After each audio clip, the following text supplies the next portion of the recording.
أو زد عليه ورتل القرآن ترتيلا. بسم الله الرحمن الرحيم. الحمد لله رب العالمين والصلاة والسلام على رسول الله. يا تجويد تمهرت كفل أسرعند كفل أسرن باللفو تمهرتاችን እያየን ነበር እሱ ምንድነው ራ ሙረቀቅና ሙፈኸም በሚሆን ሰዓት ላይ በምን ሁኔታ ይሆናል ምላሳችን የሚለውን ነበር ያየነው ማለት ነው ዛሬ ደግሞ ኢንሻአላህ ተቃራኒ የፊደላት ባህሪያትን እናያለን አልኢጥባቅ ወልኢንፊታህ ኢጥባቅና ኢንፊታህ የሚባለው ኢጥባቅ ማለት ምን ማለት ነው ማፈን ማለት ነው እንዲሁም ደግሞ እንትን ማድረግ መያዝ ማለት ነው ኢጥባቅ ይባላል ኢንፊታህ ማለት ደግሞ መልቀቅ ወይም ደግሞ ክፍት ማድረግ ማለት طيب الحروف العربية من حيث انحصار الصوت بين اللسان والحنك يا عربية في دلاتوج بملاسنا بلانكاچن مكاكل دمص بميتافنበት ጊዜ ከዛ አንፃር ድምጽ ከመታፈንና ከመለቀቅ አንፃር ሲታዩ ሙጥበቃና ሙንፈቲሃ ተብለው በሁለት ይከፈላሉ ሙጥበቃ ማለት ምን ማለት ነው የሚታፈኑ ማለት ነው ينحصر الصوت ድምጹ ይገደባል عند النطق بها ፊደሉን በመናወጣበት ሰዓት ላይ بين اللسان والحنك በምላሳችን እና በላንቃችን መካከል وهي እነዚህ ፊደላቶችም صاد ضاد طاء ظا እነዚህ ፊደሎች ናቸው ማለት ነው حروف مطبقة የምንላቸው የሚታፈኑ ማለት ነው የሁለተኛው ሙንፈቲሃ የሚባሉት ናቸው ሙንፈቲሃ ማለት የሚለቀቁ ወይም ደግሞ ድምጻቸው የሚለቀቅ ማለት ነው لا ينحصر الصوت عند النطق بها ድምጽ አይታፈንም ወይም አይገደብም ፊደሉን በመናወጣበት ጊዜ بين اللسان والحنك الأعلى በላይኛው ላንቃና በምላሳችን መካከል በዚህ መካከል ድምጹ ተገድቦ አይቀመጥም ማለት ነው وهي እነዚህ ፊደላቶቹም باقي الحروف የቀሩት ከአራቶቹ ፊደላቶች ውጪ ያሉት ናቸው ማለት ነው طيب ስለዚህ ሙንፈቲህ የሚባሉትና ሙጥበቃ የሚባሉት ፊደሎች እንግዲህ እነዚህ ናቸው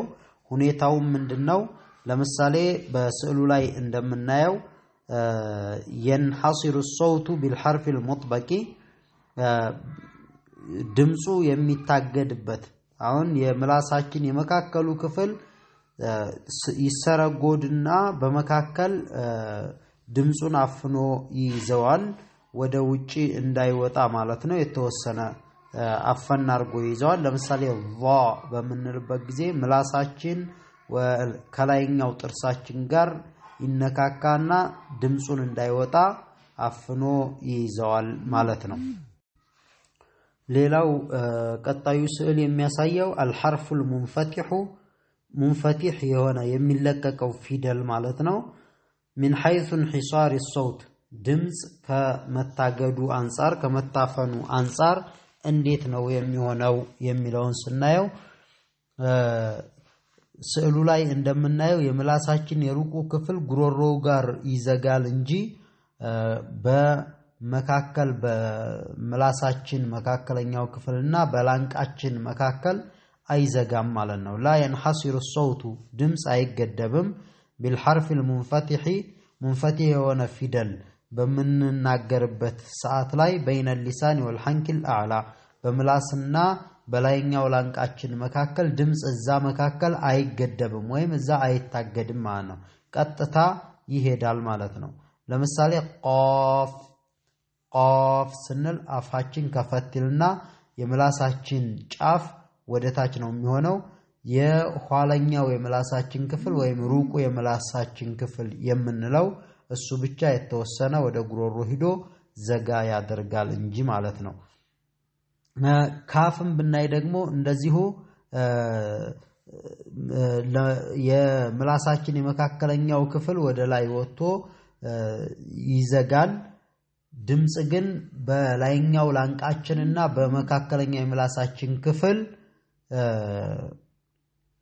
በዛ መካከል ታግዶ አይቆይም ማለት ነው ቀጥታ ነው የሚፈሰው ያንኛዎቹ ላይ እንዳያችሁት በምላሳችን ጫፍ ይዘጋና የምላሳችን የመካከለኛው ክፍል ተሰርጉዶ ድምጽ እዛ መካከል ላይ የተወሰነ አፈን ይደረጋል ማለት ነው ሌላው ሙቃረነቱን بين المطبق والمنفتح በሙጥበቅና ሙንፈቲህ በሚባሉት በሁለቱ ባህሪዎች መካከል ሙቃረና ወይም ንጽጽር የሚያሳይ ስዕል ነው ማለት ነው ሙስተዕሊን ወሙስተፊሊን ሙስተዕሊ የምንለውና ሙስተፊል የምንላቸው ወይም حروف الاستعلاء እና حروف الاستفال ውስጥ ሲሆኑ ማለት ነው ሙጥበቅና ሙንፈቲህ ሆነው حروف الاستفال ውስጥ አሉ حروف الاستعلاء ውስጥ አሉ ማለት ነው حرف مستعلن مطبق የሆነ ጊዜ ለምሳሌ ض ስዕሉ ላይ እንደሚታየው የምላሳችን ሁኔታ የምላሳችን ጫፍ ከላይኛው የፊት ጥርሳችን ጋር ይነካካና አፈን ያደርጋል የመካከሉ ክፍል ደግሞ ክፍት ይሆንና ስር ጉድ ብሎ ፊደሉ ሲወጣ ድምጹ ወደዛ አካባቢ ላይ አፈን ይደረጋል ማለት ነው ቃፍ በመናይበት ጊዜ ደግሞ حرف مستعلن منفتح ነው ግን استعلاء ነው ግን منفتح ነው ያ ማለት ለቀቅ የሚደረግ ነው የዚህ ደግሞ ወደ ጉሮሮአችን አካባቢ ያለው የምላሳችን ክፍል ጉሮሮን ይዘጋና የመሃሉ የመካከላችን ክፍል ተሰርጉዶ የምላሳችን ጫፉ ክፍል እዛው ወደታች እንዳለ በዛ መልኩ ነው የምናነበው ድምጽ አይታፈንም ማለት ነው እዚህ ላይ ቃፍ ስንል ማለት ነው ሌላው ካፍ የምንለው ነው ካፍ ስንል የመውጫ ቦታውን ባለፈው እንዳየነው እዚህም ስዕሉ ላይ እንደሚታየው ካፍን በመናወጣበት ጊዜ የመካከለኛው የምላሳችን ክፍል ወደ ላይ ወደ ላንቃችን ይወጣና ድምጹ ቀጥታ ወደ ውጪ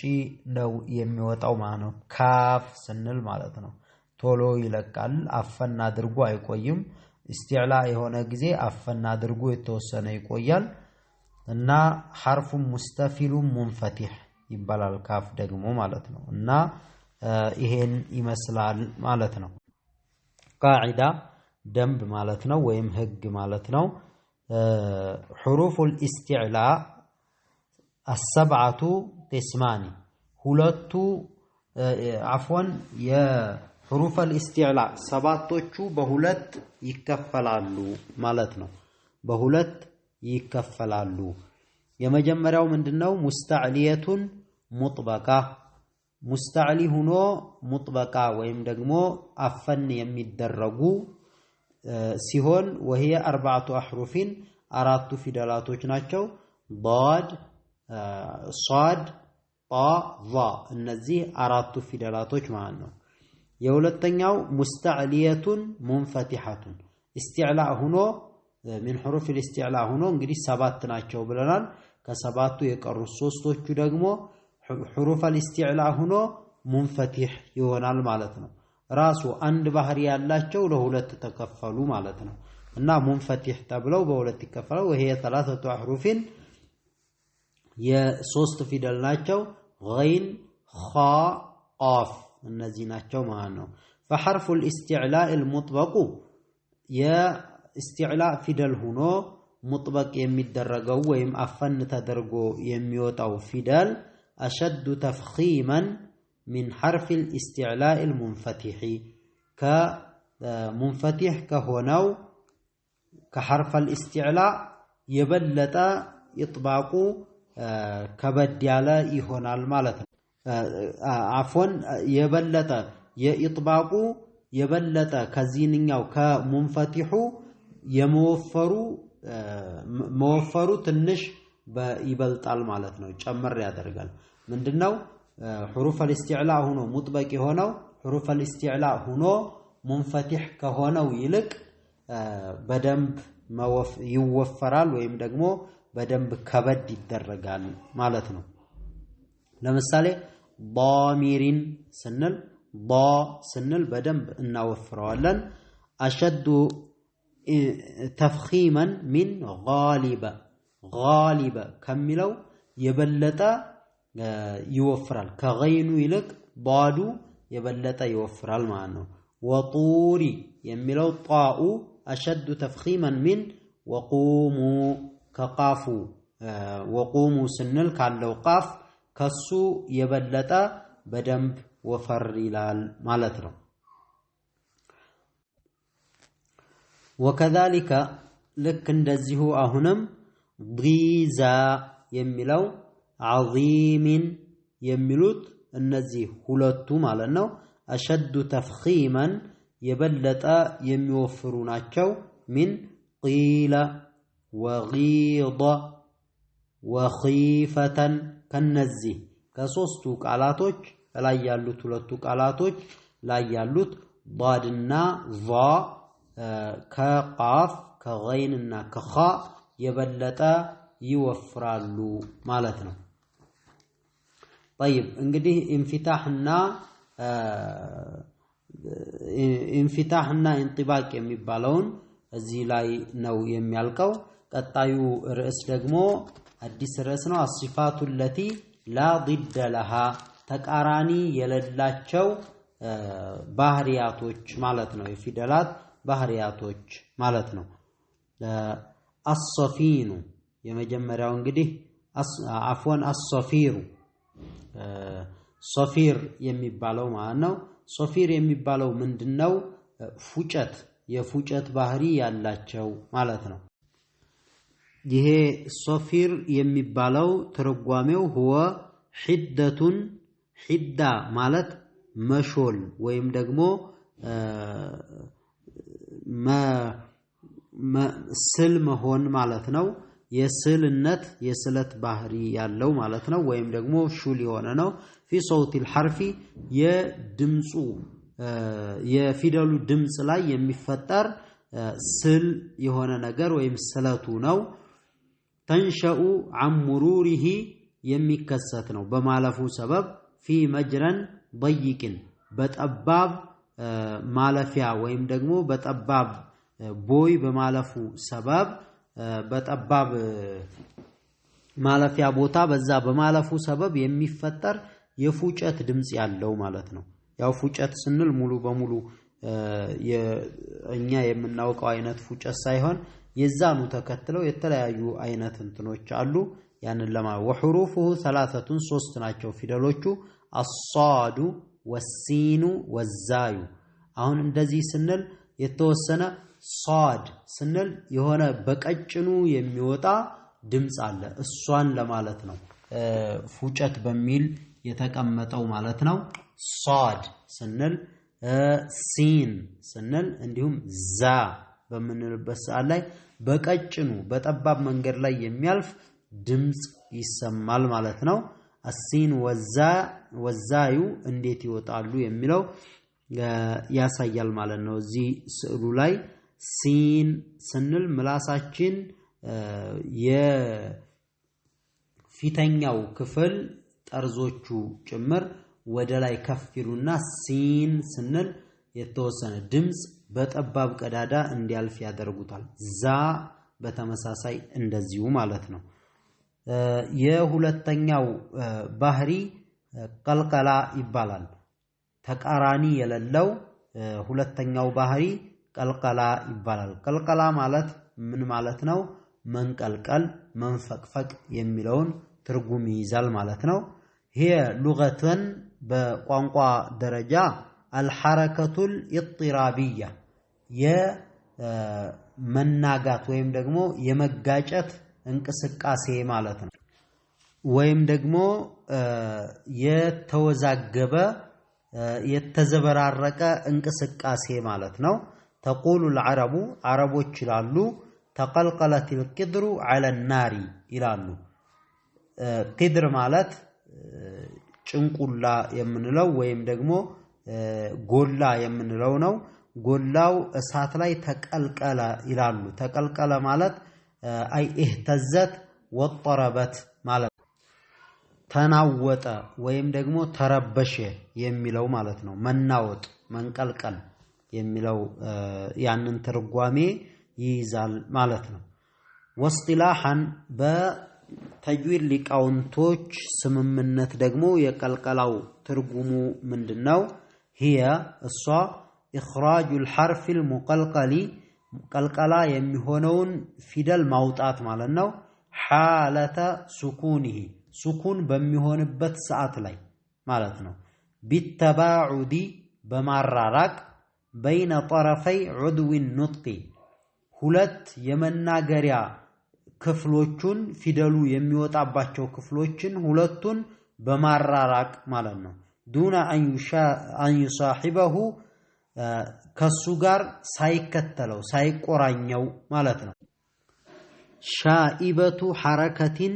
ሚነል ሐረካት ሰላሲ የሐረካ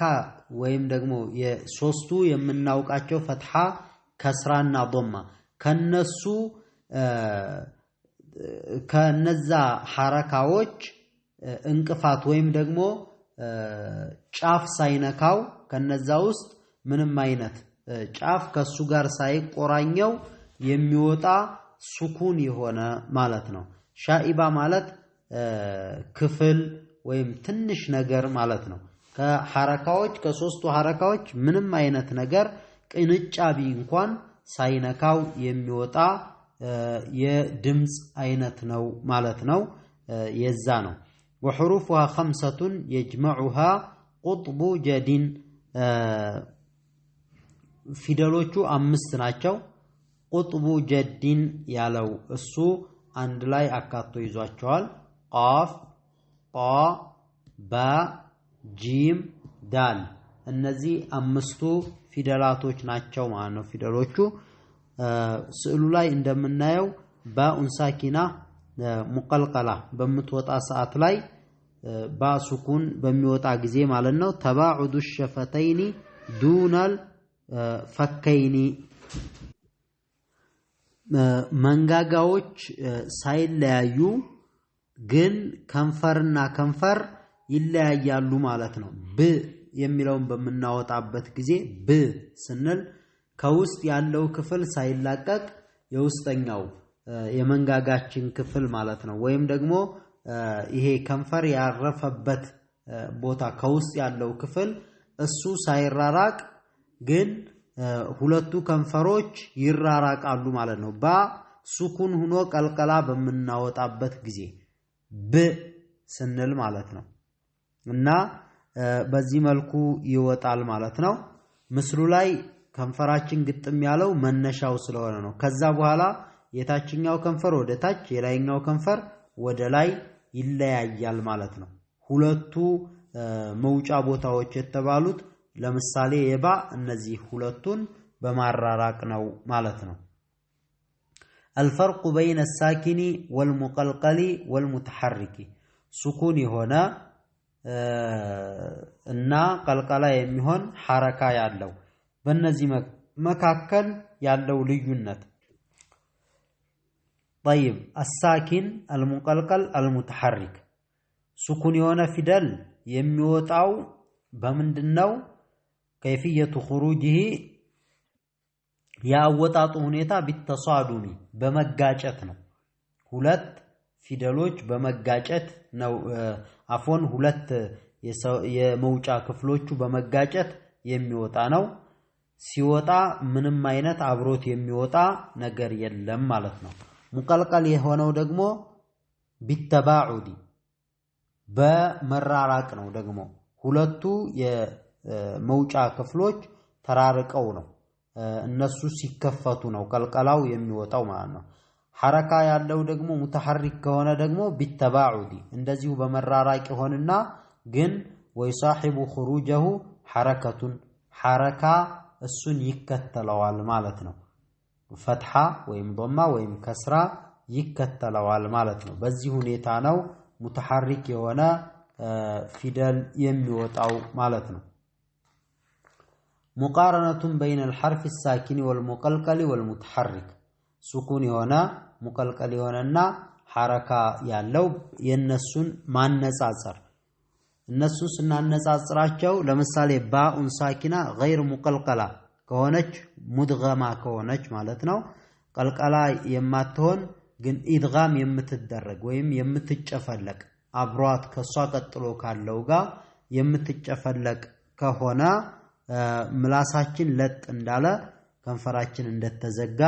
ይወጣል ማለት ነው ግን ሱኩን ሁና ማለት ነው ተخرج بتصادم الشفتين ሁለት ከንፈራችን በመጋጨት ነው እሷ የምትወጣው ማለት ነው ሌላው ባኡን ሳኪነቱን ሙቀልቀለቱን ቀልቀላ ከሆነ ደግሞ ሱኩን የሆነ ባ ቀልቀላ ሲሆን ደግሞ ተخرج ትወጣለች بتباعد الشفتين دون تباعد الفكين ሁለቱ ከውስጥ ያሉት ጥርሶቻችን ሳይራራቁ እነሱ ሁለቱ ከንፈሮች በመራራቅ ትወጣለች ብ ስንል ሁለቱ ጥርሶቻችን ወይም ማኘኪያዎቻችን እነሱ ሳይራራቁ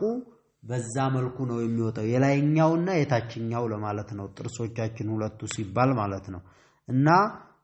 በዚህ መልኩ ትወጣለች ስዕሉ ላይ እንደሚታየው ማለት ነው ሌላው ባኡን ሙተሐሪካ ሐረካ ያላት ባ ከሆነች መፍቱሃ ለምሳሌ ፈትሃ የሚሆን ከሆነ ተخرج ትወጣለች بتباعد الشفتين والفكين ሁለት ከንፈሮችም ተለያይተው እንዲሁም ከውስጥ ማኘኪያዎቻችን ወይም ጥርሳችን ተራርቆ ማለት ነው በዛ መልኩ ነው የሚወጣው በስንል ይሄ ፈክ የሚባለው ጥርሳችን ያረፈበት ሙሉ ክፍል ፈክ ነው የሚባለው እሱ ማላመጫ ብለን የምንጠራቸው እንደ አጠቃላይ ማለት ነው እነዚህ ሁለቱ ተራርቀው በዛ መልኩ ነው የሚወጣው ማለት ነው ፈትሃ የሆነ ጊዜ طيب مراتب القلقلة የቀልቀላ ደረጃዎች للقلقلة مرتبتان ቀልቀላ ሁለት መርተባ ወይም ሁለት ደረጃዎች አሉት አንደኛው ኩብራ ይባላል ኩብራ عند الوقف على الحرف المقلقل ቀልቀላ የሚደረገው ፊደል ላይ በመናቆም ጊዜ ቀልቀላቱን ኩብራ ይባላል نحو ለምሳሌ الفلق قل اعوذ برب الفلق በመንል ሰዓት ላይ ይሄ ኩብራ ይባላል ቀልቀላው ከፍ ይላል ከኋላ ያለው እንጥባቅና እንፍታህ ህጎቹን የጠበቀ ሆኖ ማለት ነው አብሮ እንደጠበቀ ይወጣል ማለት ነው ሌላው ሙሂጥ በመንል ሰዓት ላይ እንደዚሁ ጣ ወማ ከሰብ በሂጅ አሐድ حق وتب الحج أشد በመናቆምበት ሰዓት ላይ እነዚህን ቀልቀላ አልኩብራ ይባላል የሁለተኛው ደግሞ ቀልቀላቱን ሱግራ ይባላል ዝቅተኛ ቀልቀላ ወይም ትንሹ ቀልቀላ اذا كان الحرف المقلقل وسط الكلمه او الكلام ከቃሉ መካከል ከሆነ ቀልቀላ የሚደረገው ፊደል ከቃል መካከል ወይም አረፍተ ነገር መካከል ከሆነ ማለት ነው በቃል መካከል የሚባለው نحو ለምሳሌ يقضي يطعم يبصرون وتجعلون يدخلون እነዚህ በቃል መካከል ላይ ፊደሉ ሲመጣ ነው ቃፍ መካከል በቃል መካከል ነው የመጣው يطعم ስንል ጣ እንደዚሁ መካከል ነው የመጣው ባ መካከል ላይ ነው የመጣው ጂም መካከል ላይ ነው ያለው ዳል መካከል ላይ ነው ያለው ከቀጣዩ ፊደል ጋር ስለማይያያዝ ነው እንጂ አንድ ቃል ነው ሌላው ደግሞ لينفق ذو ساعة لينفق ስንል የቃል መጨረሻ ላይ ነው የመጣው ግን አረፍተ ነገር መካከል ላይ ነው የመጣው ያላለቀ አረፍተ ነገር ላይ ነው የመጣው لينفق ذو የምትለው ሁለት ቃል ነው ቃፉ የመጀመሪያው ቃል መጨረሻ ላይ ነው የመጣው ቢሆንም ግን ከሱ ቀጥሎ አረፍተ ነገሩ እስከ ቀጠልን ድረስና እንደ አያ እስካላቆምንበት ድረስ ቀልቀለተን ሱግራ ይባላል ማለት ነው በተመሳሳይ ወላ ቱሽጢጥ ወህዲና ይሄም እንደዚሁ ቀልቀለተን ሱግራ ነው ሁለት ቃል ላይ ቢሆንም የመጣው ማለት ነው ጣኡ የመጀመሪያው ቃል መጨረሻ ላይ